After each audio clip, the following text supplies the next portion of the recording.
Welcome to Eternal Journey, the podcast.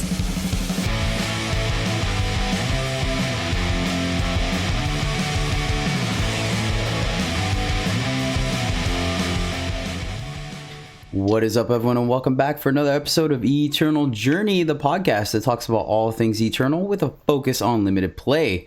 I'm your host, Jedi, and you guys are joining me for episode 41 of the podcast this week, where we are actually going to be doing a bit of a deep dive into a semi-casual limited format in the form of cube drafting. So for those of you that don't know what cube drafting is, we will be talking about it here in a moment. But first, I have two special guests with me this week that I want to introduce.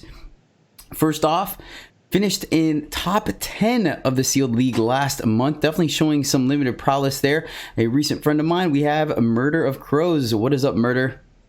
Hey, how's it going? Going pretty well, brother. Pretty well. How has your week been? Week's been good. Been doing a lot of expedition playing with the tournament going on this weekend and the ECQ next. So been focusing on that a lot. Also the what we'll I'm sure talk into a bit, but playing some cube with the Farming Eternal guys. So it's been a good week.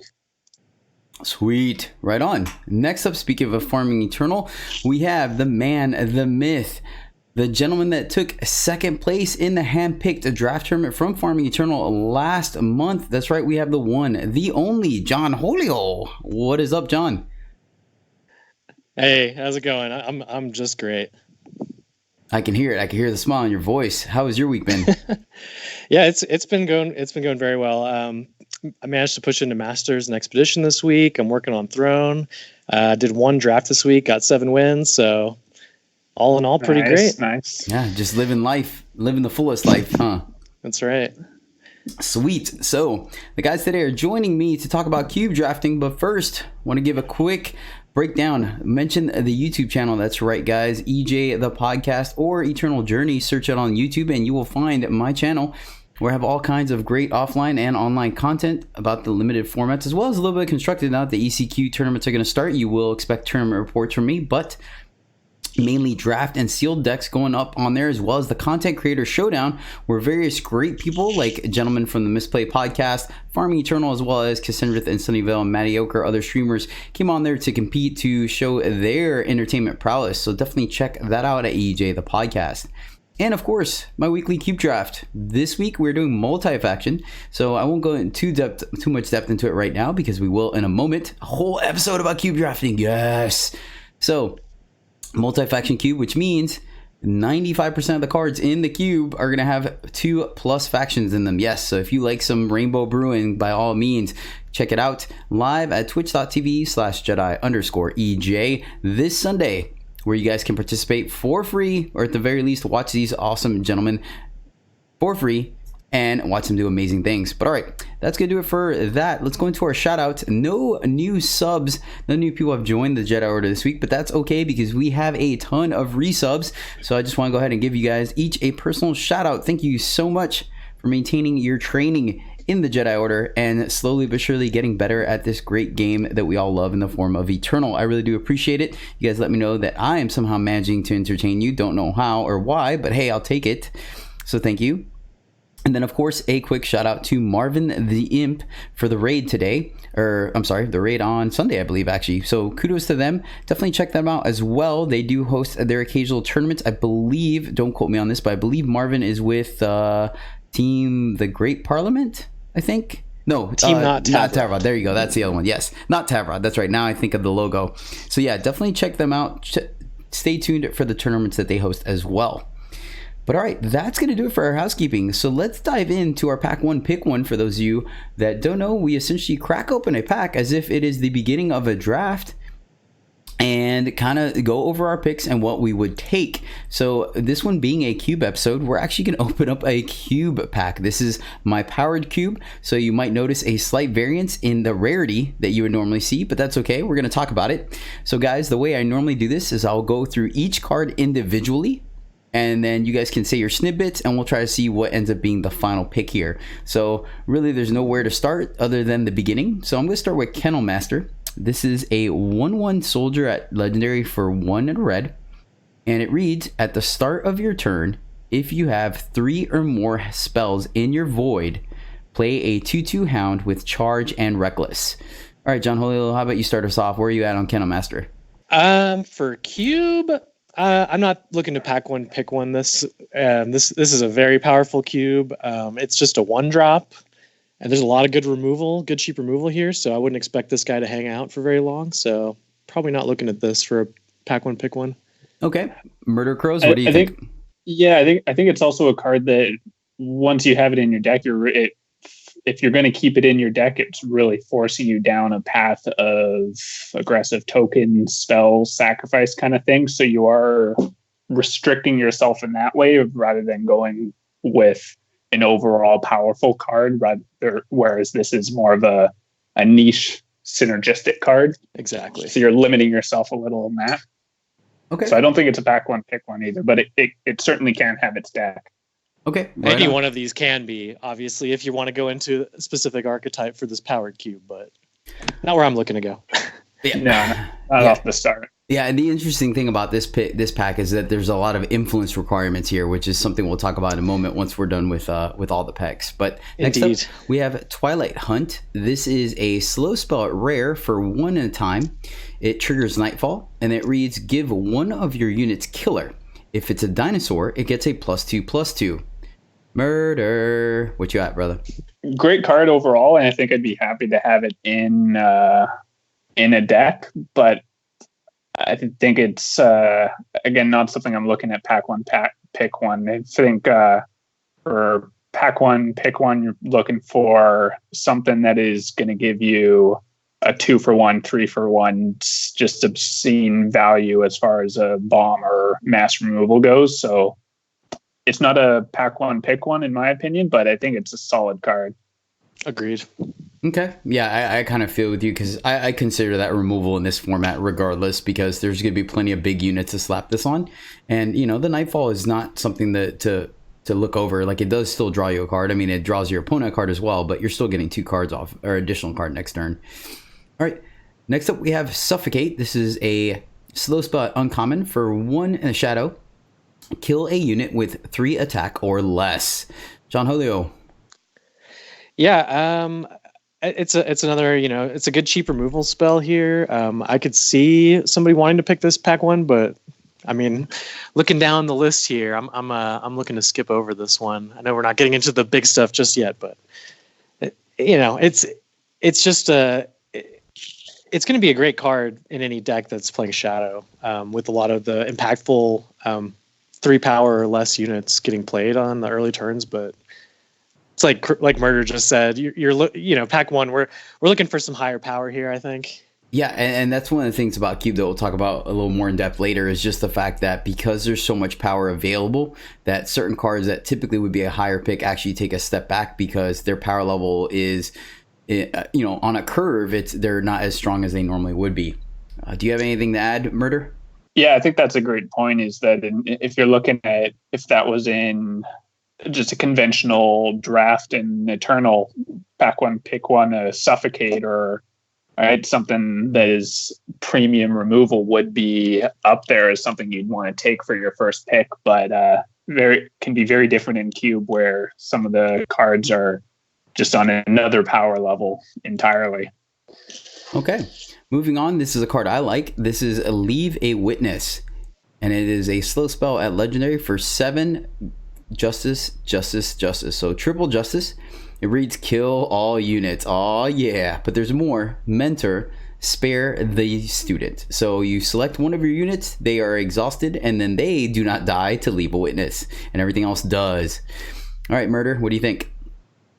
I think this is definitely something I'm looking at picking. I think Cube being powerful, is a lot of the powerful cards end up being higher drops, so getting up to 7 is something that's probably going to happen in a lot of games, and being able to completely clear off all your opponent's progress while keeping your best unit is immensely powerful, and something that I'd be interested in picking. Yeah, that's a spot on valuation. This is definitely one of the cards I'm considering for my pick one here. Okay. Moving on, then we have Feln Stranger. This is a 2/2 Stranger at common for 2. That's it. No color requirements. And summon, gain a shadow and a primal influence. JohnHolio, where are you at here? So I know Strangers is an archetype here, and I feel like we had this as a pack 1 week, and I decided to force Strangers that week and did this as my pick 1 and regretted it immensely throughout the entire day's progress. So yeah, it's the pick here if you're trying to force Strangers, but that's about it.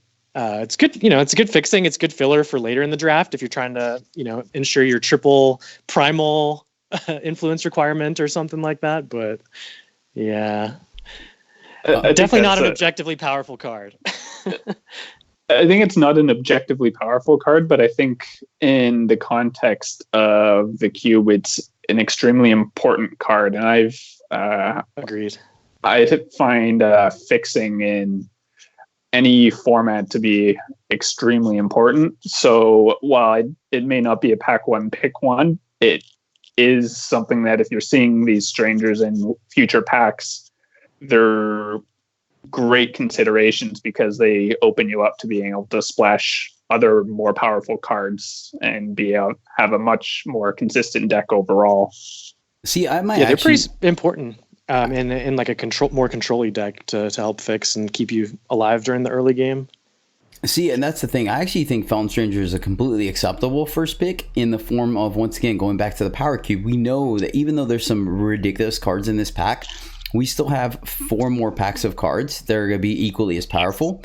So going back to what Murder said, just having a 2/2 that you can play every time, there's some value there. But 2, the fact that it has fixing where it gives you 2 of your influence gives you access to more cards later on. So you could, for example, take a Leave a Witness and then find out that, green wasn't open and there's no way you're splashing a triple green card, versus you take a Felon Stranger and there's a 95% chance that this will take your deck. So I think even though it's lacking on power level, it's probably one of the strongest cards when it comes to flexibility in this pack. So I think it's a respectable first pick should someone want to go down that path, though I wouldn't fault anyone for skipping over it either. Yeah, like I said, I did actually pick one this live, I believe. So it's not out of the question. All right, moving. Go ahead. Just another comment on that is we had the Farming Eternal Cube Draft tournament that's going on right now, and one of the things that I regret not picking more of is the Strangers for fixing, because I went the route of basically 5 color control. So I picked I have 11 sigils that I picked, which made me really tight on other playables, and had I picked a few more Strangers over some of those sigils, I could have had probably quite a much smoother curve as far as fixing goes. So I think it's something I overlooked initially when we were doing that cube, that I think some people might overlook, but it's a very important component. All right. Yeah. All right. Next up, we have Waystone Titan. This is a 5/7 Sentinel at rare for 6 fire. So triple fire. It has charge. And then when Waystone Titan hits the enemy player, you get a 6 or +6 power this turn. So it essentially can replace itself the turn, or replace the power the turn it comes into play, making itself free. But that can also help ramp you in subsequent turns. Murder, you can start us off on this one. I think one thing, it's a very powerful card, and it would be great in a tempo deck or something that's trying to look at being more aggressive. And one thing that is great about Cube too is if that's your play style, often you can go that route. If there's so many different options in this pack and how you can draft it, that if that's the play style you want to go, I think it's a serviceable first pick. Next up, we have Desert Marshal. This is a 2/2 Gunslinger at uncommon for 2 encumbre, so time and justice. It has ambush. And summon, you may silence another unit. Where are you at on this guy, John? I think Desert Marshal is, he's colloquially referred to as the fun police, I think, in the community. He's exactly that. Like, he'll shut down a lot of powerful stuff your opponents are trying to do, and, at effectively instant speed or fast speed with the ambush. I don't know that I'm looking to first pick him here. but a lot of times he is a 2-for-1. I'd want to have this more of a curve filler, a few picks in if I'm already in Combray, though, probably. Yeah, understandable. I could see that. Silence effect is quite powerful, though. It scales with how powerful the field is. And once again, going back to the power of cube, this silencing legendary could be extremely powerful. I completely agree on that. There's some extremely powerful cards in the format, so being able to turn them into just vanilla units is huge. Being able to chump weapon attacks on your units, and it can do a lot of work. I've played a lot of Temporal. It's the only deck I've ever fully premiumed. And Desert Marshal is such an all-star in that deck. It just does so many different things. Not a first pick, I don't think, but it is something that I would be extremely happy to have in a deck. Okay. Agreed. He was buffed at one point too, right? Didn't he used to be a 2-1? He was a 2-1, yeah. Yeah, that seems a little bit nice too. All right, next up we have Quicksilver Mirror. This is a legendary relic for 7 triple primal. It reads, at the start of your turn, play a copy of one of your units. So this card is awesome, right? Making a copy of any unit is just great, especially a free one every turn. Downside is, A, you have to have a unit, and B, said units have to last all the way around till your turn. So there are some definitely high upside to it, and definitely low side to it. Murder, what do you think? Is this first pickable, or is it too early to jump into the triple primal? I think it might be a little early, but you're absolutely right. It's a card that has an extremely high ceiling, but the floor is also a 7 cost do nothing, which if there's not a surefire way of getting that triple primal, or knowing that I'm in that faction, or knowing that I have the units that I would want to copy, probably not first picking it, but it's potentially a powerful card. Yeah, in most cases, I think the rule of thumb is that you want your enablers for a payoff first, and then your payoff second. And this is 100% payoff. And yeah, so I agree. I think it's a pretty bad first pick. It's a straight, super powerful card, but definitely not a first pick. Let's move on, John. I think that one's a little easy. Next up, we have Talir, who sees beyond. This is a 6/6 legendary scion for 8 triple time. She has Overwhelm, and then she reads, your time units have Destiny. So semi card advantage tacked on to a huge body. What do you think? Where are you at on this one? Yeah, I believe you have Talir combo even as an archetype in the cube in general, right? So I mean, if you're looking to play that, there's your easy pack one pick one right there. I don't know that if you're not trying to pop off with her ability, with her Destiny, I don't know that I'd be looking to just jam her on her own. Definitely, I don't think I don't think that would be my pack one pick one here, but it's a close runner up, I think. So here's my just being devil's advocate here, right? It's a 6/6 for 8 that is, even with Overwhelm, is extremely underwhelming, but it is. The fact that you have access to her pick one means that you can prioritize time units for the rest of the draft, which obviously may or may not happen. But this is a card that, I think you want to see either late as a payoff, oh wow, I'm in time and she's awesome, or very early where you're like, okay, I can prioritize time if it's open. So I think this is my runner-up for pick one here. As far as since I've done this cube a few times, I'm looking to switch it up, and this is one I've been seeing the time decks doing a lot of work in our in the gameplay for the various weeks. So maybe next week I would do that one. Plus, of note, there is also the chance that the fact that she's an 8-drop means that there's a chance she could come down when your opponent has already expended all their removal. And she might actually stick. So, it's just past the power requirement for all the board wipes, right? I think Leave a Witness in the pack here is the most expensive one in the cube at 7. So like you just said, if she comes in right after that, she'll help you rebuild real quick. Okay, next up we have a Venom Spine Hydra. This is a 7/7 Hydra at legendary for 7 double shadow, and it reads Entomb. Kill all enemy units. enemy units. Very important. I like this card. Murder. Do you like Venom Spine Hydra? I do like it. It creates a very difficult position for your opponents once this is out. It's either you chump block it or let it through whenever it attacks, or you can't attack big things into your opponent, or you have to silence it. Otherwise, it makes it extremely difficult for your opponent to play the game that they want to with this on the board. So I think it's a very powerful card. Unless you drop this and then your opponent first picked the Desert Marshal and silences it, and then they're just sitting there laughing at you. Yeah, I mean, luckily you still get to keep a 7/7 body, which is not irrelevant in that case. Yeah, for sure. For sure. I did not include sights in this cube. I might in the next version, but I mean, yeah, 7/7 body is definitely relevant. I like it. I personally think I like it a little more than Leave a Witness, only because of the fact that, granted, there is a window for your opponent to do something and the board wipe not happen, but the fact that it has the backup plan of just being a unit, I mean, that's pretty powerful. Sadly, Venom Spine Hydra and Leave a Witness don't combo together, but hey, such is life. Yeah, I'm thinking this. This week I think I'm gonna first pick that Venom Spine Hydra. Honestly. Well, you can't because we're doing the multi-faction cube this week. No, I mean, right now. Oh, gotcha. My bad. I got you. Yeah, this week, quote unquote.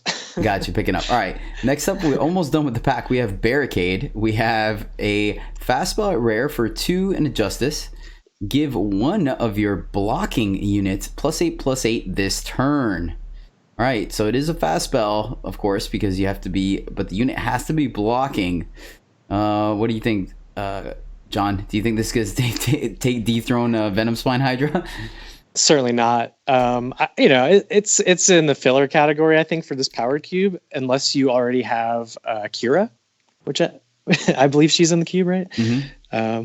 That helps Kira get quite large for only 2 power. But other than that, it's such a niche card. I mean, it is basically removal as long as you just have a defending unit. But it's just kind of a 1-for-1 removal, which it's playable, but it's definitely not pick one material. Yeah, I think in the context of a power, like just looking at this pack, there's some massive bodies that you're going to want to kill. So Barricade, if your board is small and they're attacking with big units, it's a great removal spell, but it is still conditional. So right. Well, let me see. JohnHolio, you drafted a sick Rakano deck one week. Did you not have Barricade in it? No way. Oh, all right. I'm trying to tap out and attack. I'm not trying to defend nothing. We're not blocking. Yeah. My defense is my opponent dead. Got it. That's right. Yeah, right. That was that deck strat. Last card in the pack is Gust Rider. This is a 1/1 Shaman at uncommon for 1 and a primal. It has flying, but here's the value in it. Onslaught. Draw 2 cards, then discard 2 cards. So it helps you dig deeper in your deck and gives you a chump blocker. I mean, are we trying to just jam Reanimator on this one? I mean, I don't... And Reanimator is a thing, but at the same time, I feel like digging 2 cards deeper in your deck is powerful in of itself, especially later in the game. Like, I actually like Gust Rider later in the game when the body is a little less relevant than I do earlier. And granted, they're still valuable. It's still valuable earlier, because you're able to dig 2 cards deeper for those power sigils that you need so bad. But I think this card is deceptively good, especially in a cube, because once again, we go back to the power level thing, and it's very easy to see all these shiny legendaries and be like, oh my god, I want to take one of these. But at the same time, when you know you're going to see somewhere of 10 to 20 more of these, your Gust Riders, your utility cards, I think end up going up in value, because you can, when you have 3 pseudo Venom Spine Hydras in your deck, you're willing to pitch one of them to make sure you hit your power to get up to 7, and Gust Rider helps you do that. So I think, even though it's deceptive, like, yeah, this thing doesn't compare to other cards, I do still think it's able to facilitate a more consistent gameplay in a limited environment.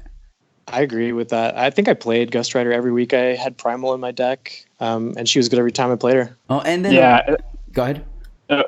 Yeah, and like, one of the things with a cube is it is singleton, so you're only ever going to see one of a card, and the way that the challenging works is you're going to have a 75 card deck. So in a normal constructed deck, if you're being a control deck or anything, you're going to have 4 Wisdom of the Elders, 4 Honor of Claws, so you're going to have a lot of card draw.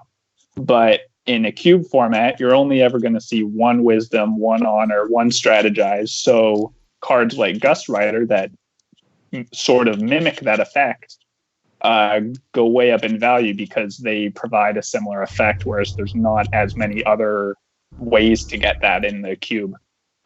Yeah, and I think the Onslaught is relatively simple to trigger, and for just 1 power, I think this is a pretty powerful, deceptively powerful card. And honestly, I could see someone pick one again, especially if they were trying to go into a reanimator strategy.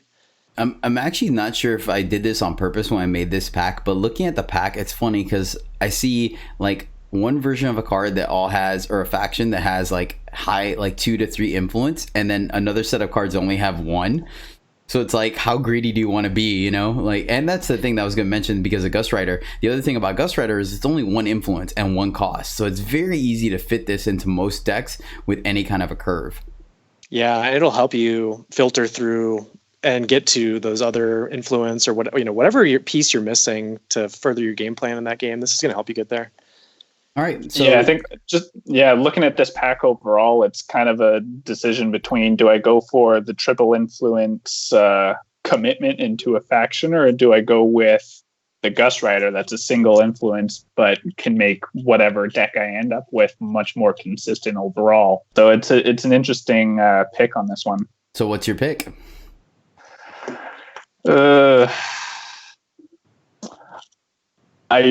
Being the control player that I like to be, I am leaning heavily towards Lena Witness, but I think from our discussions, I might actually go with the Gust Rider for consistency and staying open.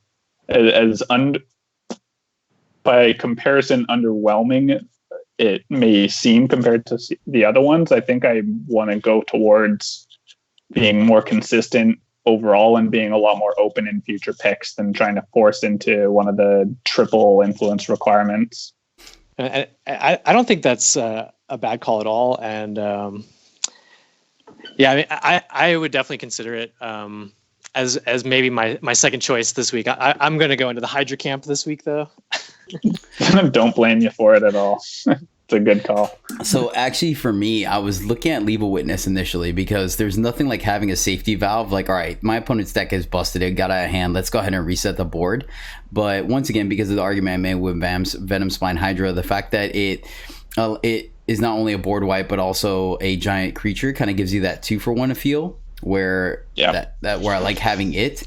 I will admit though, I did eyeball Twilight Hunt a little bit because I like the fact that it replaces itself, and with so many big units battling around, like I can see that being a benefit. And Dinosaurs is an archetype in the cube as well, so the ability for it to be an upgrade is something to consider. But yeah, I think after our discussion and looking at the pack overall, plus double Shadow Influence on a 7-drop isn't really that difficult to make happen. So yeah, I think I'd take Venom Spine here. But once again, I like Gust Rider, and I like your comparison to Strategize. I think that's a fairly good comparison in a singleton format where you're like, all right, yeah, it's gonna draw me about, a card and a half, So yeah, I think in cube generally, like consistency is going to be a difficult thing to achieve, and anything that can help you be more consistent if your strategy is sound is going to just be great for your deck. Sweet. All right, guys. Thank you so much for that. Of course, if you guys want to let me know what your Pack One Pick One is for this cube draft, let me know in the comments below or on Twitter, or even come live on Twitch, and we'll have a discussion about it in chat. Really appreciate it.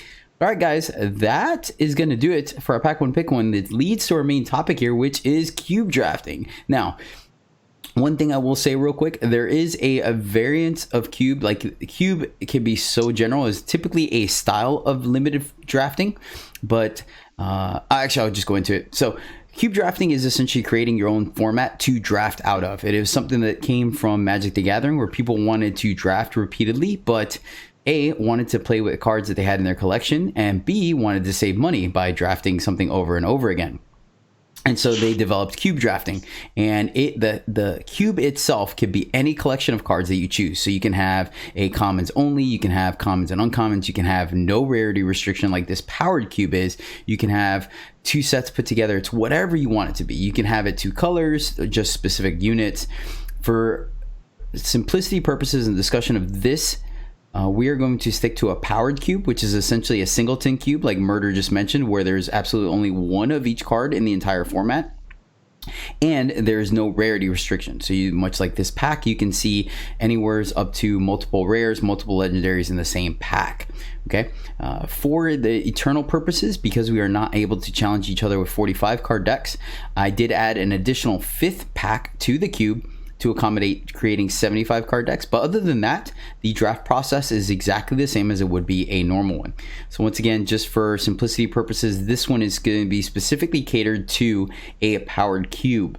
So John, what do you have anything else to add as far as cube drafting goes? Or what is cube? No, that was a great description. I mean, it can basically just, be anything you want it to be, whatever your preferences are, and you can cater your pool to that. Yeah. Okay. So it's a wonderful format. Your imagination is the limit. So let's go into what's your experiences with cube so far? Like, not just mine. You could say that as well, but like in general. Sure. Yeah. I mean, I think I've made it to every one of yours so far, and man, is that a lot of fun. So thank you for coming up with that idea and putting that on for us every week. I know it's a ton of work. But prior experiences with cube, I come from a Magic the Gathering background, like a lot of us. And I don't have a fancy one, I think you have a really nice cube or two, I think, right, Jedi? Yeah, I might have to post some pictures in the Discord. Yeah, I don't have a nice one myself or anything. But I got into it because, like you just said, I love drafting. I love competitively drafting with my friends, and we'd buy boxes and do that. But then it's like, eventually you liked the format, and you don't want to just keep buying boxes and stuff. So yeah, you can just kind of make your own packs and kind of reuse it. Yep, and still have all the same fun. And just an alibi for my cube. Believe it or not, I have a couple of cubes, but my one strongest cube was actually a group effort. Like, I started it, but every time I drafted with other people were like, hey, it'd be great if you had this card, or like, hey, I have a promo of this card. So people actually would like sign cards and like give them or donate them to the cube. So it's pretty neat. Really cool. It's not super busted, but it's kind of neat. I mean, I actually it's kind of funny because I personally don't like signing cards. Like, I like my cards clean, but if someone wanted to give me their promo, or like, they're like, oh, I love this card, this is one of my favorite cards I won a tournament with, like, I just felt like I wanted them to be a part of the cube, so I had them sign it. But it's been a ton of fun. Yeah, it's been really enjoyable. And then there was something else I was about to say about cube, and just and thanks for participating in it. I really appreciate it. Oh, I remember now. That's right, it was that. Thank you. But the other thing was, like, for example, last week we actually I created a set 1 cube, so there was kind of reliving the set 1 draft format. So just to touch on what John was saying as far as that, you can even just draft a set. And that one was not a singleton cube, where I actually did make the packs a lot more similar to what you would see if you opened them in game. So that was really cool for me, because I got into this game like last December, so way past set 1. So that was my first time drafting set 1. So I had a lot of fun and realized that I was not very good at it. I tried to go hard Ricano, and it didn't quite play out the way I wanted to when people were doing bigger and better things. So right. But I think I went the same exact direction, because when I started, those were the cards I was most familiar with, and they seemed great when I started last December. So it's like, this looks like it'll be okay. No, apparently was probably not very strong in the meta when set 1 was around. So hopefully I'm hoping to eventually incorporate set 2 and set 3 to the cube roster eventually. So Murder, how about you? What's your draft or cube experience? And my cube background is the same as both of you, is with Magic the Gathering. Kind of getting introduced to it by watching people do the Christmas or the summer powered cube online, and getting to see all these cards played that are 20 plus years old that you never get a chance to play with. So I started playing the powered cube online, and then a few friends and I decided, you know what, let's build our own. So we've been slowly procuring our own copy of the Magic Online Power Cube with printed proxies for some of the several $1,000 cards that we're not going to be getting our own hands on. But it's Cube in general is just such an amazing format. You can make it whatever you want to. You can have a powered cube and you can put in whatever archetypes you want. You can have a cube more focused on tribal synergies, the multi-faction one that you're doing this week. So it's so customizable to the way you want it to play out. It's very unique format. I thought I had an epiphany. I was like, hey, maybe I'll get the collector's editions of the Power 9. And then I went to go look up the prices. Expensive. Yeah. I looked at the prices. I was like, oh, apparently I'm not the only one that has this idea. So yeah, that's a no-go either. I'm like, I think I had my Gaia's Cradle, which is a several $100 card. I got the copy I have of that is like a World Championship edition. So it has a gold border and a special back. Because when so they'd release special decks that were copies of the World Championship deck. So I got one from that, and I think I have a few of the reserve list cards of that manner. But I played most with my cousin, and he has all those championship decks up the hill. Yeah, nice. All right, even some of them are pretty expensive still. So one last thing in this topic, because like you guys have both said, like we all said, Cube can be anything you want it to. So I'm interested in trying to expand the Eternal roster of cubes. And one of the things I want to experiment with, because I think LSV actually was the one that mentioned it, that he played in a mono green cube, and he said that the replayability wasn't that high, but it was a lot of fun to play it. So I'm considering making a mono time cube to see how that goes. But have you guys played any kind of off the beaten path cubes at all that you thought were kind of fun or even heard about? I can't think of any in particular. Like my personal ones aren't powered or anything like that. We usually it's more recent Magic sets. We go to pre-releases, we do a bunch of drafting, we end up with enough cards, and we just make a cube kind of for each set or each few sets. That's most of my IRL experience. Yeah, there's nothing wrong with that. Yeah, I think my the friend that I made the powered cube with, he has his own a second cube that is all uncommons, and that one's again different format. You can make different archetypes, and it's completely different play style. And still just as fun to play, just different. The one similar to doing the mono time cube is I know Magic Online not too long ago did a Grixis cube, so red, blue, black, and all cards were only those, which I think a lot of people will argue those are kind of the more powerful colors in Magic in general over the history of the game. So it was a very powerful, unique cube experience. I never got to do it, but I heard some very positive feedback on it. You say that, needless to say, I'm always the guy that's trying to go for the Simic deck in cube. I'm always blue. Always trying to draw cards. Why win when I can draw cards? Fair. All right. My absolute favorite deck in Magic is the Simic deck, so I'm feeling you there, Jedi. Yeah, just being able to ramp into like a behemoth or an upheaval, you're like, yeah, what's up? Like we reset the game, except I have 12 mana or power. So, all right, let's move on, guys. Let's get into some strategies. So we talked a little bit about our packs or our picks in the in the pack one pick one. So let's go into that a little bit. Once again, focusing on a powered cube, how do you guys kind of generalize? I mean, obviously, I'm assuming that you guys still try to draft the open seat. One thing that I will throw out there is, once again, the fact that there is so much power in the packs overall. Like, case in point, you could see a 10th pick legendary. The way you prioritize cards changes a little bit, and certain cards that you would just windmill slam in a normal draft now become cards that you have to consider if you want it for your deck, or is it passable in something else. And then obviously one of the things we can't take in consideration in cube drafting as far as on Eternal is that there's no tabling, right? You're not going to expect like, all right, this card is only for the reanimator, so everyone else is going to skip it and I'm going to get it back when I see this pack again. Like, that's not a thing in Eternal, so we can't take that. So what are some strategies that you guys take when you are cube drafting? John, you have the most experience with my cube draft right now, so what kind of things do you try to do?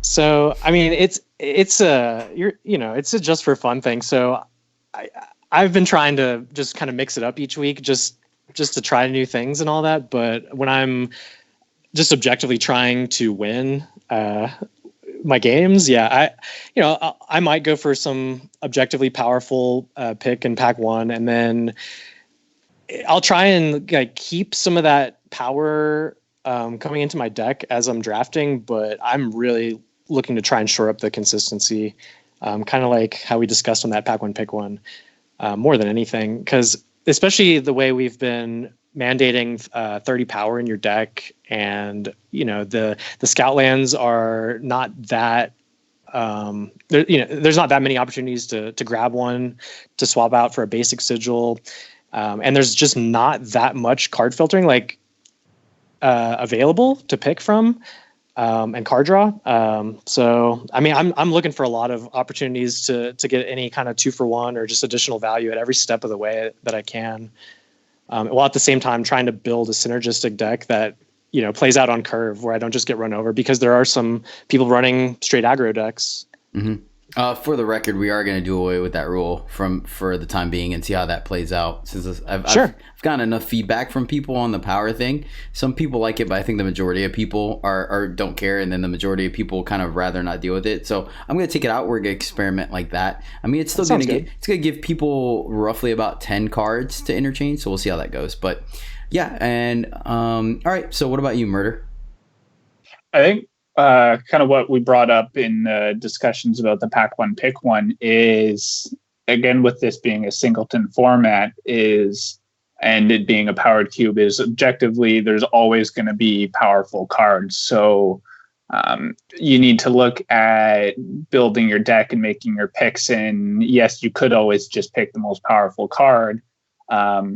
But I think the approach that you have to take a lot of the time is not what's the most powerful card in the pack, but what does my deck need? Because you're only going to see so many removal spells, because you're only ever seeing one suffocate or one slay. So how many different versions of slay can I have in my deck? How can I make multiple copies of a removal spell? How many copies of a threat or card filtering? Try to build as well-rounded of a deck as you can by filling in the type of card that you need, rather than just going with objectively the most powerful card. Yeah, you actually took my point right out of my mouth. Great segue. Appreciate that. And you said it best. It's less about drafting individual cards and more about drafting the type of card, or the, like you said, what the deck needs. Things that overlap. So JohnHolio mentioned draw cards. Yeah. So now, instead of being like, oh, okay, how many Wisdom of the Elders can I get? It's like, okay, can I get Wisdom of the Elders? Can I get Gust Rider? Can I get Honor the Claws? Can I get Strategize? All these are card draw effects. So instead of being like, looking at a specific card, like how good is Wisdom of the Elder? It's how many do I need another card draw effect? Do I need a bomb? Do I need a removal spell? And removal is the next thing I was going to ask, because you did touch on that. So great job on that. So where do you value removal, and what kind of removal when you're doing a cube draft? And again, there's going to be powerful cards in there, and you're going to be picking your own, but your opponents are also going to have very powerful cards. So you need to look at, how am I going to deal with this? You can't just assume that you're always going to have the bigger, badder unit. You need to deal with what they have. So just pure removal, I have very highly, because in a format like this, you will see extremely dangerous threats that have to be addressed. Okay, and so are you looking at anything that can kill a unit? Or are you looking at stuff that says specifically kill a unit? Or like, do you prioritize, do board wipes have the same priority that they do in a regular format? Like, how about you, John? How do you feel about all that? I'm taking removal pretty highly, as long as I'm not, running like a very aggressive deck. And the aggressive deck, I'm considering more like combat tricks as my removal. But yeah, I think most of the weeks I've done more of a mid-rangey type of deck, and yeah, I'm very highly prioritizing unconditional removal, slay, any of the strong shadow removals that are unconditional. It's really nice to have 1 or 2 fast speed removals as well, so you can really blow out some stuff your opponents are trying to do. And then if I'm in the right colors, at least one board wipe, just in case things go horribly wrong. Like, all right, and so considering the current draft format and in Flame Mazolta and stuff, and we just talked about Desert Ambusher, where are you at as far as silence effects go? So I think there's not a lot, I don't think, in the cube. There's the Marshal, and then there's the Valk Enforcer. I don't know if there's any others. Those are very good. I mean, those are very good cards. Like, they're both potential 2-for-1s, especially the Valk Enforcer. Like, being a 3/3 flyer is something that can typically start attacking the next turn, unless it eats its own removal, in which case it already effectively removes something and then takes another card out of the opponent's hand. Like, it's pretty dang good. Mm-hmm. Silence is a good way to deal with a lot of problematic units, such as, for example, a turn 2 0/5 Seraph. Just silencing her is gravy. Yeah, then you just kind of laugh at it. You're like, what are you doing in this cube? Are you lost, child?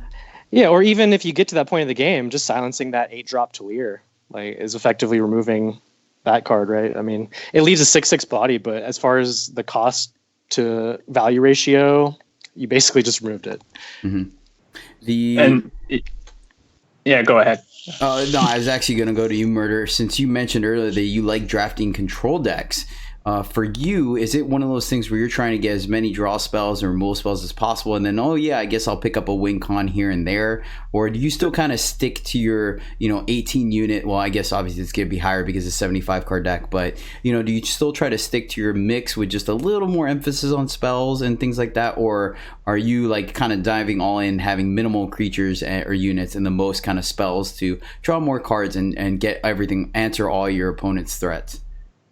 That's basically the approach I took, is get every time I saw card draw or something that was a pure removal spell or the board wipes, it was, unless there was an extremely lethal threat, I was going to be taking it. So I'm just looking at the deck I got now. I got a Harsh Rule, I got an End of the Story, and I got the Age War and Vestige. So I have 3 board wipes. I got Hailstorm is a smaller one, and as much card draw as I could, because you're only getting one of each of those cards. So if you're wanting to go in that direction, you basically need to take it.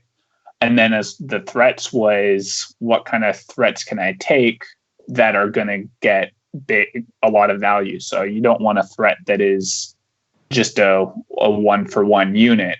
You want a threat that's recurring or forces multiple cards out of your opponent or can act as a removal spell itself. And related to how powerful silence is that we were talking about, is I found Cirso to be amazing at just brick walling anything that they're trying to do. If they're trying to attack, they can't. If you're attacking, they can't block.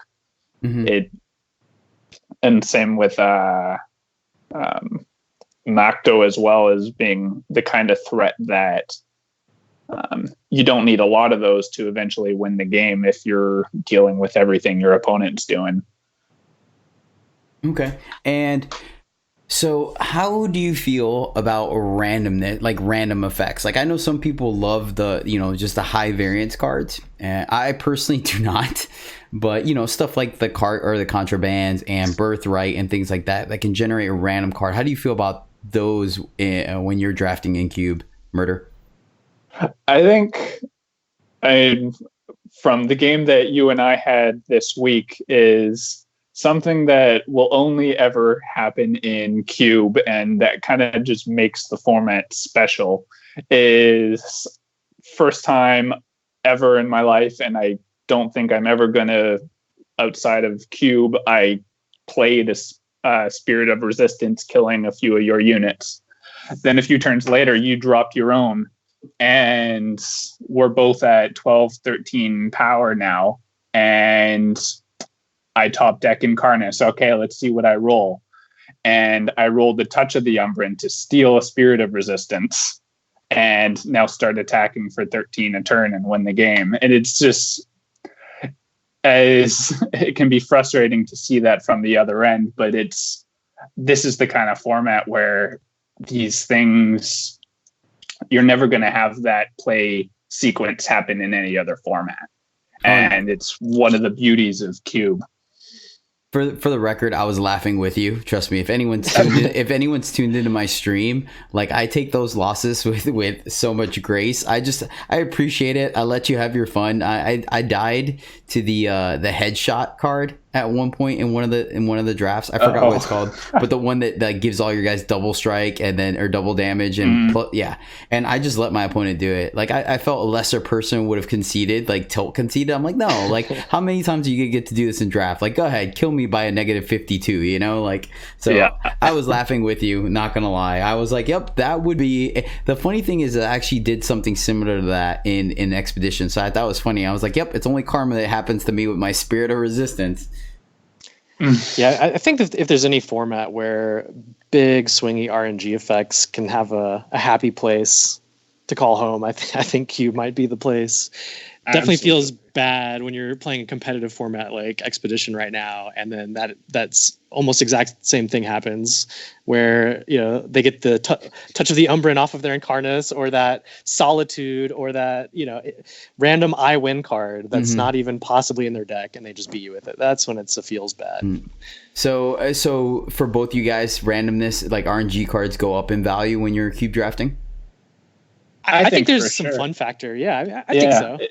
And the whole point of Cube is it's built to be a fun format. You're not trying to have a super competitive tournament with massive prizes. We're all here to play the Cube to have fun. And that randomness can create a completely different element and it's a unique element to what you're ever going to see in Constructed as well, because no one's going to go out playing Birthright in Constructed. So this is your chance to now play with those cards.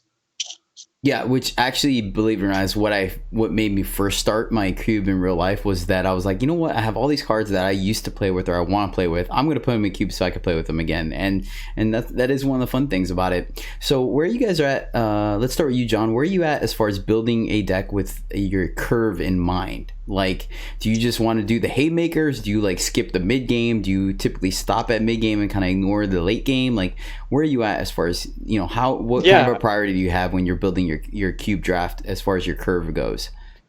I mean, it just completely depends on the strategy I'm going for, I guess. I'm less of a control player, so let Murder talk on that. But I've been mostly doing aggro and mid-range decks, and I think I've had the most success with the more mid-rangey because of the power, the 30 power requirement we've had. When I tried to do an aggro, like a strictly aggro deck last week, I really got kind of messed up by not having, my curve was super low, right? And so I would end up just drawing more power than I would in a normal game of Eternal with a similar deck.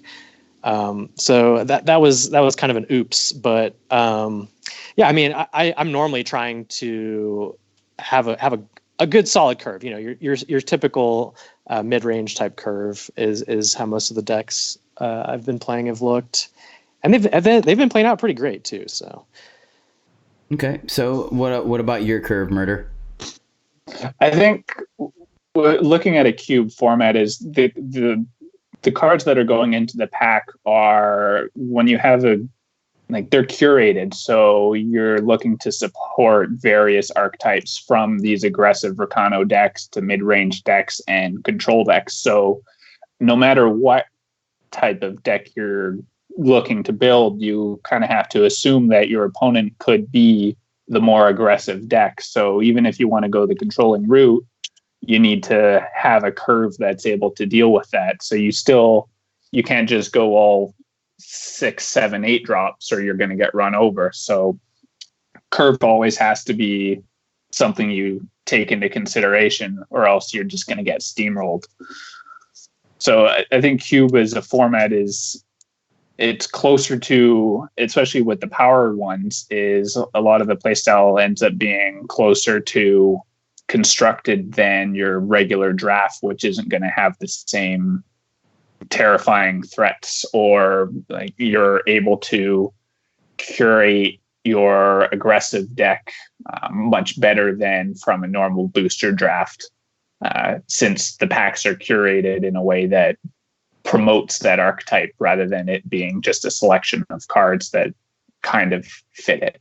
Mm-hmm. So let me ask you, yes, you're totally right. And the thing is, much like we talked about where there's a bunch of legendaries and bombs in the format, like that goes, like you said, it mimics on the bottom of the curve as well. Like this is not a 2/2 for 2. This is a 2/2 for 2 that has like major upside, because now we're talking about rare and legendary 2/2s and 3/3s and things like that. So the power level is, I mean, obviously your higher end cards are going to be a little more powerful, but the efficiency of the bottom end is going to be there in a big way. Like you're not playing a vanilla 2/1 just because it has to attack now in cube. And so you have to look out for things like that. What kind, since you mentioned earlier that you're really taking spells and stuff over your bombs, your game winners, what kind of things are you looking for out of your win cons to finally be like, okay, I will take this card as a unit for my deck? Like, what are you looking for, Murder? I'm looking for something that is going to be a resilient threat, because if I'm here picking all these spells and removal spells, and my opponent's going to be assuming that they're going to be playing against people with threats in their deck, and I am, by comparison to probably a lot of decks, threat light. So I need to be looking at, when I do have a threat, that it's going to be something that is going to be resilient to whatever removal they might have. So something like Makto is going to keep coming back. A finisher like Sword of the Sky King that can just keep attacking through while I'm removing units. Or I think one of the best finishers I have right now in the deck is Svetya's Sanctum. So something that can be generating value and attacking while you're still doing your thing, removing units. Mm-hmm. So you need to make sure that the threats you have aren't just going to topple to the removal spells that your opponent also is inevitably going to have. Gotcha. Yeah. Okay. That makes sense. I could see that. So something like you said, like a Makto that can keep coming back versus like, you know, a vanilla 8/8, even, or the Carnosaur, I guess, you know, because the Carnosaur will kill something on the way in, but then once they remove it, it's kind of done with. Yeah. Oh, exactly. Gotcha. Sweet. All right. I think that is gonna about do it. I don't have any other kind of things. I guess if you guys want to mention about fixing, like obviously I know the fixing could be a little bit better. I tried to do my best. It was my first cube. I'll get better about it. But where are you guys at as far as fixing goes for a cube? Like, you know, do you guys try to stick to 2 colors? Oh yeah, so there you go. So do you guys try to stick to 2 colors, or are you guys willing to kind of explore and push it to maybe add that legendary for an extra 4th color? Yeah, I'm certainly willing to try. Like there's enough fixing available that you can kind of push out into any of those directions if you really wanted to. You just have to prioritize it over another like a powerful threat or something like that, or a removal spell. Like it's hard to take a power or a sigil, or not sigil, but yeah, power of some sort over those cards. But sometimes you have to be disciplined for your deck to actually perform like you want it to, like that. I'm totally willing to branch out like that. And even playing some of these, late game triple requirement or triple influence requirement cards. Yeah. Do you stick to your comfort colors, Murder? Do you kind of, or like, all right, cool, I'm gonna see what's blue in this format?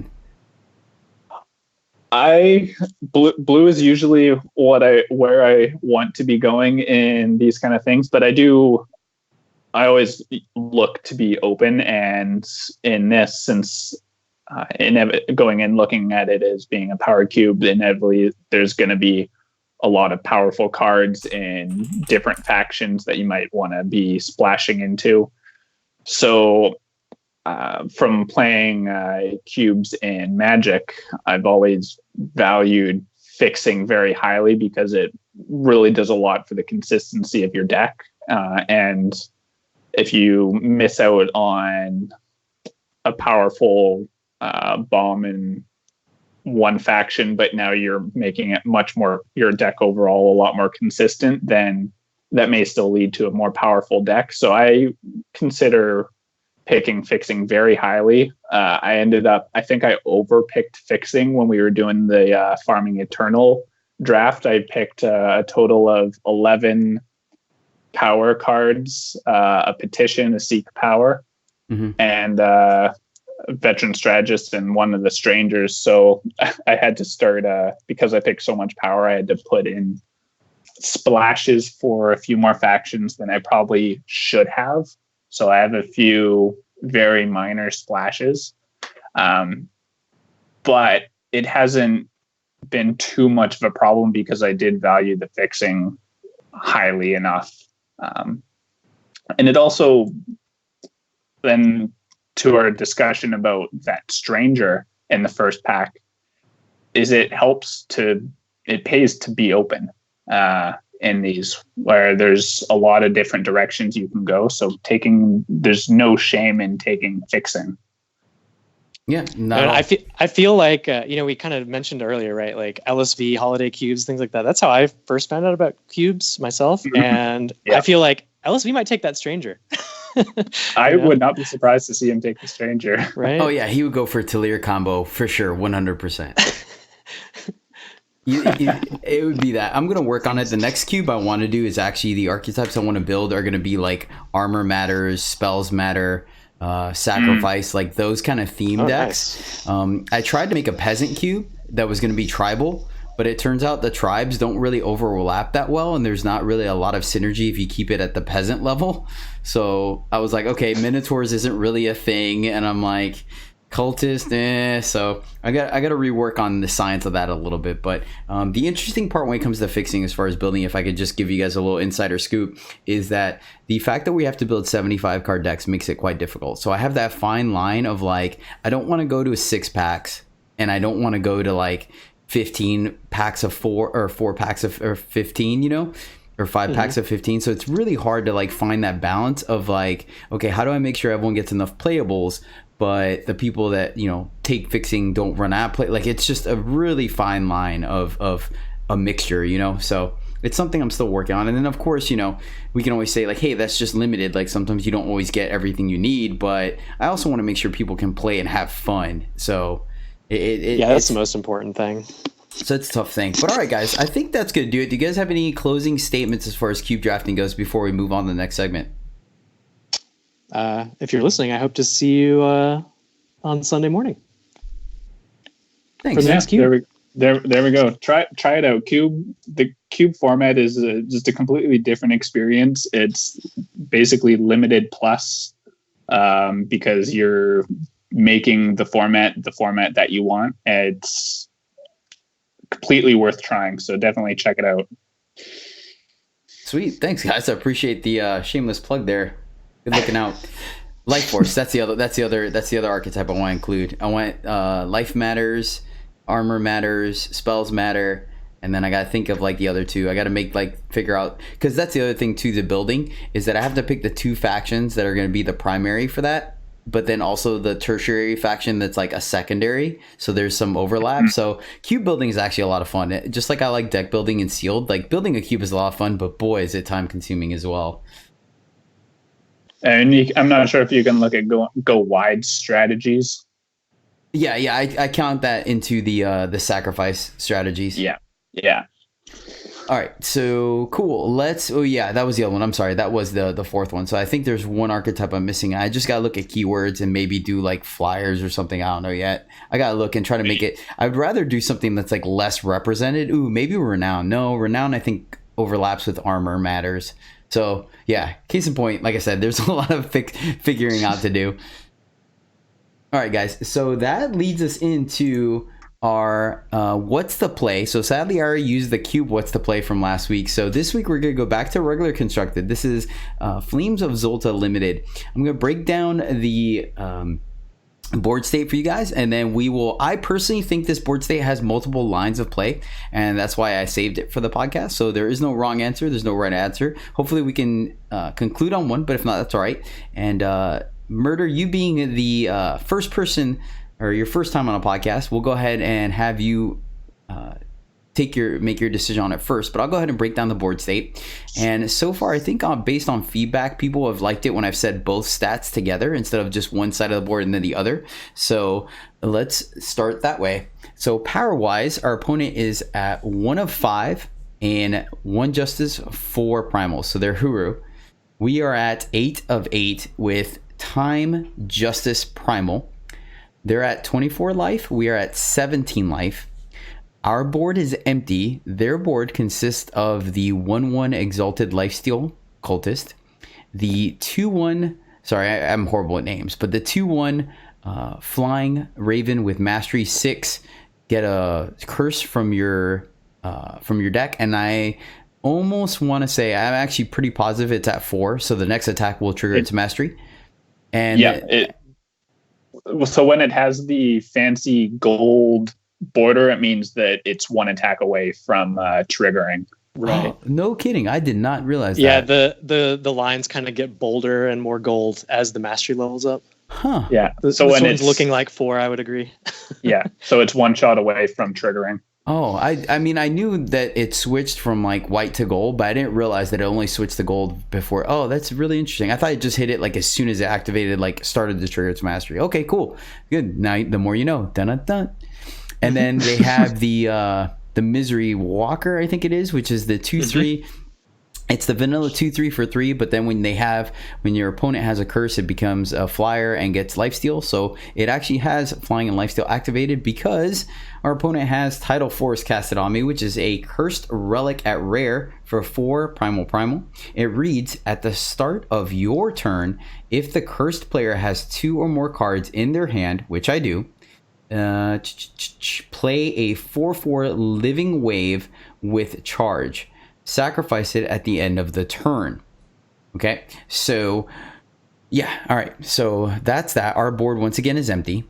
They are at 24 life, we're at 17. They have 1 card in hand, we have 3. We have a time sigil, which of note, we've already played our sigil for this turn.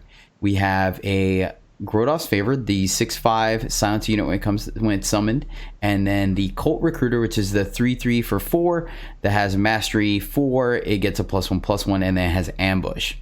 So, once again, Murder, you start us off. What's the play here? What would you do? So I think just looking at this, the opponent's obviously doing some sort of curse synergy deck.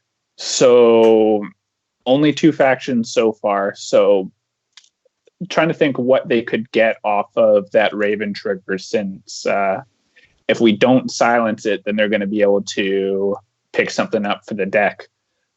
I think one thing that we should be very fearful of is what happens if they pick up an Inflict Consciousness, right? That's exactly what came to mind. There. Yep, that's exactly what I had on my mind.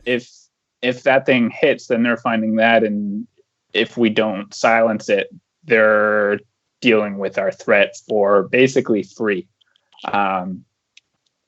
So that's the line that I'm looking at most immediately, is silence the Raven. Is either way, they're going to have a threat in the air, and no matter, you can only play out 1 card from your hand, so you're going to be attacking you also with that free 4/4. So I think I like going with the Grodov's Favor, silencing the 2/1 to prevent them from drawing that extra card, and then it's also the only unit you have currently that can block the 6/5 favorably. If we're not fearful of the curse that they're getting, then we could throw out the Recruiter next turn to take out the Cultists, and then silence the next turn whatever they buff. Mm-hmm. But I'm quite fearful that whatever free card they could be getting shuts down our threats. Yep. Okay. All right. And what about you, John? What do you think here? I like that analysis a lot. I gave some consideration to silencing the 2/3 lifesteal, thinking maybe they're going to go for, maybe the target is already on the board here, the Tidal Forces, but surely they've got some other hits in the deck to go for. Like we mentioned, the Inflict Consciousness or whichever it's called, where when you take damage, the unit dies. Mm-hmm. Or when it deals damage, it dies. Yeah, excuse me. But I think that's probably a likely scenario here. So I think silencing the Raven that'll be fetching that curse is probably the right call here. I don't know what else is coming from your deck. If you've got more silences coming, if you've got some flyers that can answer the 2/3, but like you said, either way, you're still taking 2 each turn. The lifesteal makes it a bigger swing, but that's less of a concern, I think, than just getting destroyed by whatever free curse they managed to get off this Raven. Yeah, I think silencing the 2/1 here, and then you having a body to block the free 4/4 with charge for the time being sounds good. And we'll try and find a way to deal with that 2/3 on a future turn. Yep. So I'm glad you guys, because you guys took the exact play that I ended up doing here, and I just valued exactly that. The fact that Infinite Conscience is a common, and of note, their Void only had 1 curse in there. Actually, no, it didn't have any curses. Actually, I checked, and so the chances of them actually drawing a card off the Raven is very high. And I prioritized that. So I actually did end up playing the Grodos Favor, silencing the Raven, figuring that, you know what, the 4-point life swing off the 2/2 flyer with lifesteal is a thing, but at least it doesn't draw them a card. That being said, we are at 17, so I did take in consideration what, for example, Murder said as far as playing the Recruiter to take out the Outcast, and then whatever they put the weapon on, then following it up with a silence effect from the Grodos Favored, because then, we'll take 8 here, but then we're able to stabilize after that, because we'll also be sub 2 cards. So we could probably keep it to where a hand stays at 1 card or less, so they're not able to get that free 4/4. But it turns out that the 1 card in their hand was another draw strength. They used the draw strength earlier to kill my 7/5 Mandrake. So it turns out that they had another one. They killed the Grodos Favor, and they just kept their whole board and smashed me. I didn't draw anything to do with the flyers. Oh, man. Yeah, I lost to the 2/3. It just kept getting there. I didn't draw anything after that. But I'm glad you guys felt the same way. I felt like we knew what they had for sure, so giving them another card of their choice seems like a really bad idea, especially when one of the cards that would hurt us really bad is a common. So they had a high probability of having their deck, so I felt it was just better. And you guys were right. Case point, once again, the lifesteal does come into consideration, but either way, we're going to take 2 damage a turn, so we might as well do something that stops them from drawing a card. And with only 1 card in hand, I think it would have been safe to have the fact that the Grodos Favor as a 6/5 could effectively block the 4/4. So I think we took the highest probability of success play. It just ended up that our opponent had what they needed to make it not be. But that's how it goes. It's always rough when they're at 5 power, we're at 8. Yet they're the ones with the board, and they've been playing every card every turn. But that's limited. That happens. They've been able to just play more stuff and some big effect stuff with 2 draw strengths. Yeah, I will make the argument though, I've been in situations where my opponent just had it all and I lost. I will make the argument though, like I said, the turn before I had played Mandrake and over the Grodos Favor because I valued the Overwhelm. Plus I wanted to block once again the 4/4, and they had the first draw strength for 1, mind you. That's another reason why I didn't worry about it too much, and it was enough to their 4/4 elemental that was gonna die anyways to take our Mandrake. And then they once again did the same play where I played Grodos Favored, and they had the +1/+1 draw strength to take it out. Actually, and that's the reason why they were at 5 instead of 6, because they decimated. But I think looking back, there could have been an argument for me to not block and just take the 4 initially, and then that way I could have started attacking with the Mandrake and then forced my opponent to consider being on defense. So and then that would have given me the tempo versus my opponent. But like I said, the argument can go either way. I mean, it's hard to say how all the cards would have lined up, but I think that might have changed my opponent's ability to just swing with everything every turn if I had taken the 4 the first time and left my Mandrake up. So that's a really hard one not to block, right? Because that's just a free attack for your opponent there. It is the first one, so you may want to take that and check for a pause. But that would be really hard for me not to block there as well.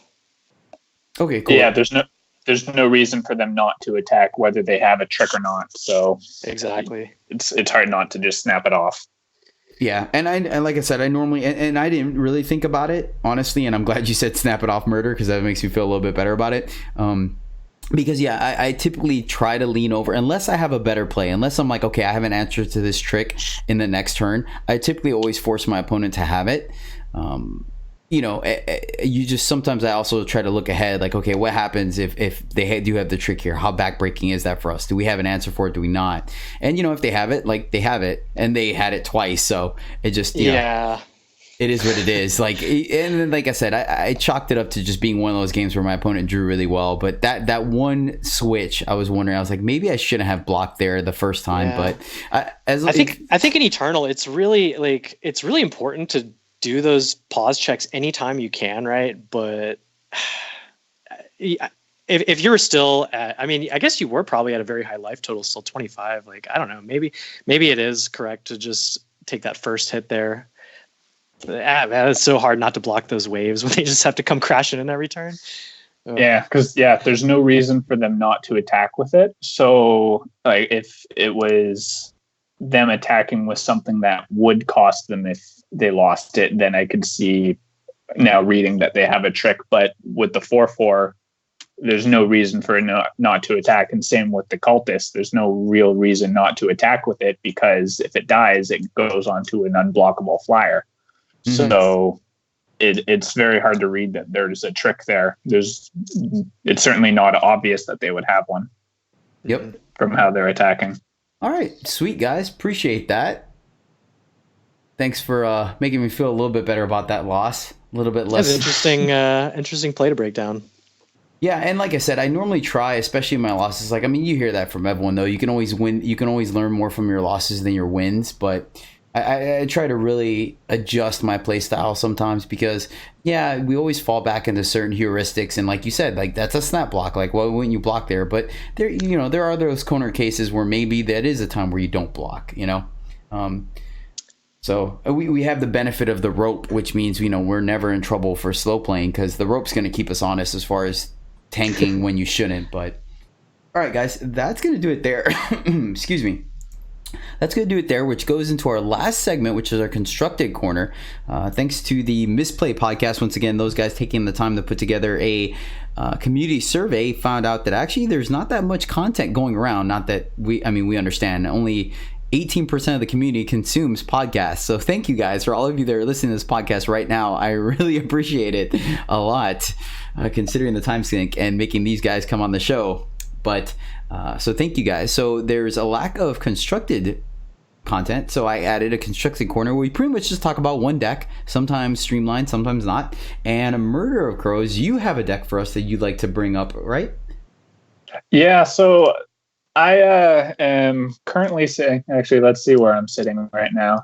I have been playing a ton of Expedition this month, currently sitting at 32 on the leaderboard. So nice. Doing pretty good there.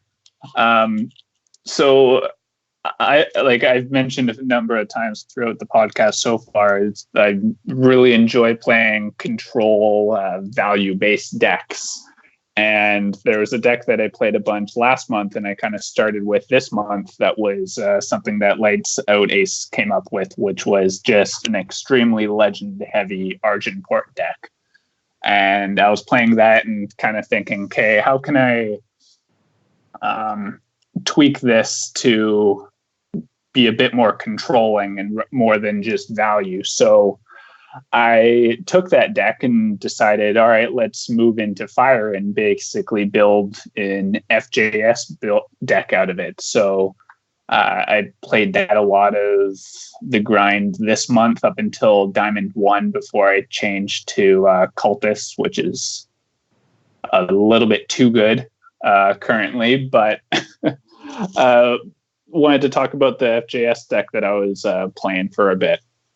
So not sure how you want me to go through. Just if you want me to just read off the list. Yeah, read off the list first, and then you could do kind of like a strategy breakdown, or a specific card if you like, or whatnot.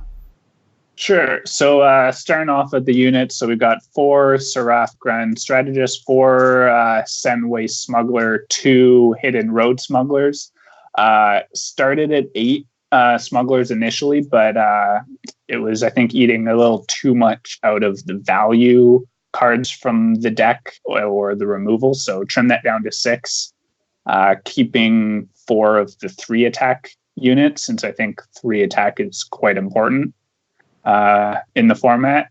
Have also 3 Wing Brewer, 4 Incarnus, Makar's Listener, 1 Eclipse Dragon, which you'll see why only 1 in a minute, and 4 Carvet Solar Dragon, which I think is between Incarnus and Carvet I think are the core of basically every Shadow deck that's doing well right now.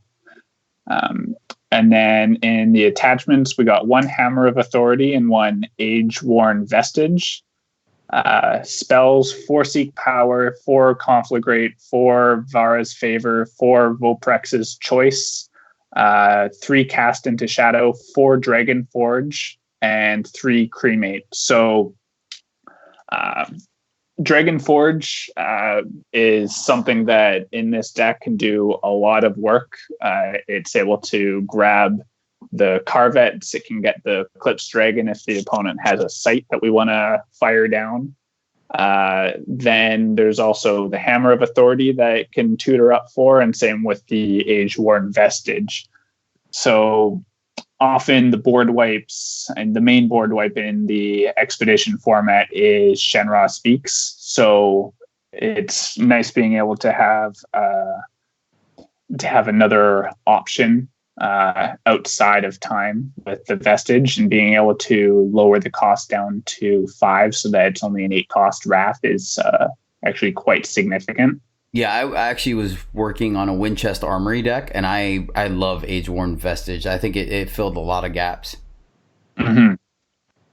Yeah, I think it's a fantastic card, and I chose to, because Armory is another deck that I've seen going around in Expedition, and that I faced a few times, and I decided to pull away from the Armory focus and go a bit more to the pure control and playing more of the kind of pure value units in Seraph, Incarnus, and Carvet that are kind of forcing 2-for-1s on your opponent.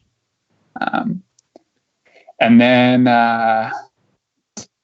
another big synergy card in this is Voprex's Choice. I think it's one of the better spells of the format.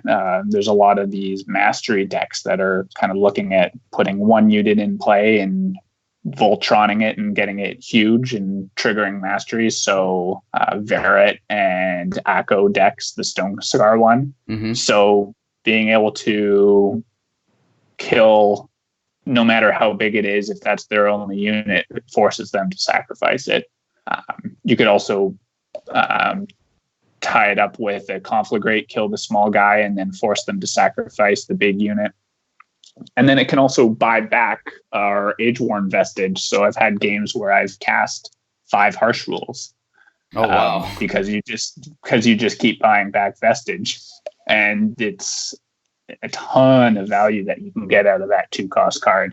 Very powerful card, very flexible. Okay. So that's one that I was very impressed with.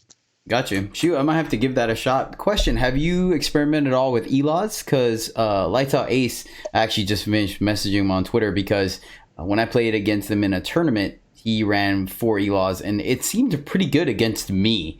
So I was just curious if you had tried that card out at all. That was one of the ones that he had in his earlier version of the he called it Gull Garbage, off of Golgari being the green-black color combo in Magic. And yeah, that was one of the cards that he was running in his earlier version. I think he tweaked it to Carvet, so he changed it over, but I definitely have been impressed by Elods as well. It's a card that I think a lot of people haven't really given much thought, but it's certainly a very powerful effect. And a lot of the removal doesn't hit it in the format. So it's multi-faction, it's unblockable, it's got endurance, so you can't stun it. So it can do a lot of work and can very easily win a game if you get the mastery off, which is only 3 hits, and it's still sitting back to block. For the record, I got the mastery off in limited, so achievement unlocked. I think you were actually in stream in chat with me, JohnHolio, when I did it. I think. Yeah, definitely. Nicely done. I was already winning that game. It didn't bring me back, sadly. I was hoping it would be one of those like from behind victories, but I was already kind of winning that game, sadly. I've played Alaz in 2 drafts this format as well. He's coming up a lot. Yeah, I think the triple or the 6 influence cards are weighted a little bit because I think those show up a little bit more often because they're like, here, good luck. People are a little more willing to pass those too if they're nowhere near those requirements. That's a hard one to swing. Yeah, for sure. I first picked the Skycrag one, Gamemnon or whatever, and like was nowhere near either Fire or Skycrag by the end of the first pack. I was like, yep, you're just gonna go to the market or to the board. See, I think Alaz is kind of it fills a similar role in this kind of deck to Incarnus, as far as trying to have that evasive threat. But like you mentioned, it's way more resilient to removal. But Incarnus is like the automatic 2-for-1. So I guess those are the big differences between those 2 cards. I think they fill a similar role. Yeah, I think the big deciding factor between the 2 of them is A, the influence requirements, or actually I guess 3. A, the influence requirements. B, how prevalent do you think Conflagrate is in the format? And then obviously, yeah, I think that's honestly it really, because the card draw is, there's no beating that. Like once again, you get they're both unblockable, but one can kind of block a little bit better than the other. But at the same time, like if you value that card draw off the mastery, like how often are you really gonna block? I don't know. I think I can see the argument for both. Yeah, I think the influence requirement is one of the toughest points on it. Is being a 3-faction deck, the influence in the format's going to be very tough on you because you basically have your seats and you're going to have to start playing. Any insignia you play is going to always come into play depleted. I see you're running insignias in this deck. I've been forcing those in my 3-faction decks in this format as well. It's really hard not to. Yeah, there was really no way around it. With this deck, Incarnus, you want ideally triple shadow on turn 4. So you need to be running a lot of shadow sources. And then the deck also has Cremate on turn 4. So that's now double fire that you need. And the double Justice of Hammer of Authority and the triple Justice of Vestige.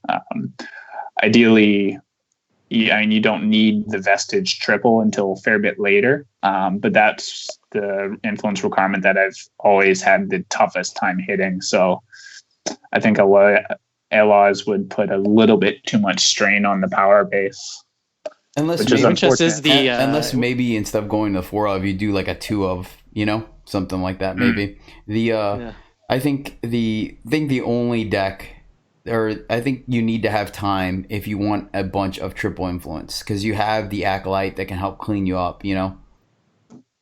There's also, I guess, the argument you can cut like maybe 2 Seraphs or maybe like a Seraph and I don't know, Vara's Favor for like 2 strangers, right? Strangers are in the format, right? I don't think they are, actually. No strangers. Oh yeah, you're right. That's right. It's just the format. Evangels. You're right. There you go. That's what. Okay, yeah. Yeah, and that's too inconsistent. Yeah, okay. Because I remember when I was building Feln Control in Throne, I actually experimented having the Feln Strangers so I can activate my champion and my Ross that much sooner. Guarantee I could play them. So that you're right. It's I was thinking of the strangers, but I thought they were in it because I was thinking of the Evangel. So yeah, never mind. Nice, sweet. I appreciate the inclusion. That was actually fun. I might have to try that deck out because I actually like Winchester. It's one of my favorite color combinations, both in Magic and in Eternal. So. Really, playing this deck. Sorry, go ahead. I was just going to ask if there's any particular matchups that you feel like you're favored or bad against with this style deck. Actually, yeah. Let's just break it down. How do you battle against Combray, Elysian, and Stone Scar? Like that. That's the important thing. If any of those matchups are bad, then you might have to go back to the drawing board. Elysian, and that's I think the reason I swapped over to Cultists for the Diamond 1-2 Masters was Elysian, if they get ahead and can drop a Griffin, becomes extremely difficult. And that was one of the reasons, because like it's very hard to play around that. You need to cast multiple spells in a turn in order to work around it, or you need to drop a flying threat. So you basically need to be prepared for it before it happens, or else you just can't work your way through the Griffin. One thing that did help for that is being able to preemptively tutor for Hammer of Authority and use that to take out the Griffin. I've also found Hammer of Authority to be absolutely hilarious against the Huru aggro decks, because they rely on pump spells and Perul's choice to protect their units. So they'll give it Aegis to protect it from a removal spell, or pump it when you try to kill it. But once you play Hammer of Authority, you can just sit there and pick off their units one by one, and they can't cast any of their spells to protect it. And let's see him try and lay siege now. Oh, exactly. It is just so satisfying to have them sit there. Hand is probably full of pump spells, but they can't play any of them. Real quick for the people that are listening, let me look it up to make sure I get it correctly. I want to read it correctly. So hold on, Hammer Authority. It's a 4 cost, right? Hammer of Authority is 5 costs. 5. I got it, yeah. So it's 5 Justice for a +4/+4 relic weapon at legendary. And it reads, the enemy player can't play spells on your turn. Cool. Just wanted to get out there for our listeners, good audio procedures. Yeah. So once that's out, you can just go ahead and start machine gunning all their threats, and they can't do anything about it. And it is I've had some very fun games with that against Huru.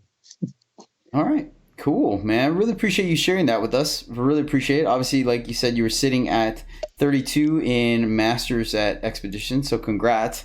I thought I was doing pretty well with my deck. I was above 70% win rate with it, and then I got to Diamond, and then all of a sudden I dropped down to like a 45% win rate. I'm like, what the heck just happened? Diamond is so competitive this month. That last push is crazy, yeah. And it's just crazy, I had to because jump each rank with like a 10-game win streak with Huru personally. All right. Well, that's going to do it for that part. Once again, thank you guys, which takes us to the end of our show. So real quick, JohnHolio, do you want to plug anything at all? Like how people can reach you, where to find your content? Sure. Because you started streaming, right? Yeah, I'm a very casual streamer. Once a month is a good month for me. Okay. Yeah, Twitch TV /JohnHolio. I've been doing it for a very long time, but I'm getting a little more into it with Eternal lately. Like, I feel like I have some good things to add that some people might be interested in hearing. I've got some unique decks that I work on and things like that. So, hoping to get out there in the community more. Okay. And what Discord do you typically hang out in? I guess all of them, maybe? Is that a lot of them, yeah. Okay. Yeah, but yours, of course, and then the Farming Eternal Discord. I am extremely active in that one. I love helping people get good at draft. So sweet. Awesome. And so Farming Eternal, just I guess you can go to their website, which are in the show notes, and then you guys can click on the Discord from there, or my Discord as well. That's going to be in the show notes as well as on Twitch. What about you, Murder? Is there any way for people to get a hold of you? I don't think you stream, right? No, don't stream, but I'm fairly active in a couple of the Eternal Discord servers as well, so you can find me there. Okay. Also, might bump into people in game. Been playing a lot of Expedition lately, so I might see you guys there. Sweet. All right, guys. And then, of course, I am Jedi, also known as Caesar the Crowd Pleaser. You guys can catch me on Twitter, on YouTube at EJ the Podcast. I do encourage you guys to If you don't like watching YouTube videos, that's fine. But definitely, speaking of which, you can catch the video version of this podcast every week on YouTube. But definitely encourage you to follow me on Twitter, just because I normally post my updates either there or on or on Discord, or actually both. So either follow me on Discord or on Twitter, just so you guys stay up to date what's going on with me. Once again, that's EJ the podcast. You can see my real life stuff if you're interested in that kind of thing, like my circus and fire performing cosplay at Caesar LeBear 7. And of course, I stream live every Sunday, Monday, Tuesday at twitch.tv/Jedi_EJ. Any kind of feedback you guys have for me, or just want to get good at drafting and limited play, once again, the Farming Eternal Discord, the Misplay Podcast Discord, and my Discord, Eternal Journey, are all fantastic resources with a bunch of great guys like my guests. And once again, good shout out to Farming Eternal for having guesting, allowing my cube, I guess, to be the format for their monthly tournament. If you're interested in participating in the next monthly tournament, join their Discord, get a hold of them, and they post it every month, different kind of limited events to participate in, once again completely free to join. And then the Misplay Podcast, tune in. Jason and Mark, they're fantastic guys. I was on their show in their last episodes, definitely tune in. They are a great source of humor as well as up-to-date knowledge, and yeah, check those guys out. They are also, all four of those gentlemen are on the Content Creator Showdown. So Murder of Crows, thank you so much for being on the show. Really appreciate it. I know I came out of the blue to ask you about it, but you had mentioned enthusiasm for cubes, so I decided why not talk about it. So thank you so much for taking the time out of your day and your weekend, and really appreciate send my apologies to Mrs. Murder Crows for allowing me to steal you for a part of the day. Hey, no problem. Thanks for having me. It was a great time. JohnHolio, as always, you're becoming more and more of a predominant voice on these podcasts, buddy. Really appreciate all the insight and the way you help the community. Thank you for letting my small little corner case podcast be graced by your luscious larynx, right? Larynx? Voice box? Is that how that works? Did I go a little too far there? That sounds about right. Yeah, sweet. Thanks, man. Appreciate it. No, thank you, man. This was super fun. Love to do it again sometime. Awesome. All right, guys, that is going to do it. Thank you so much for tuning in this week. Catch us next week, where I will have the Misplay Podcast here on the show talking about their ECQ breakdown, because we're all going to participate in the ECQ next week, so we'll get a tournament breakdown of that. But as always, until next time, happy gaming.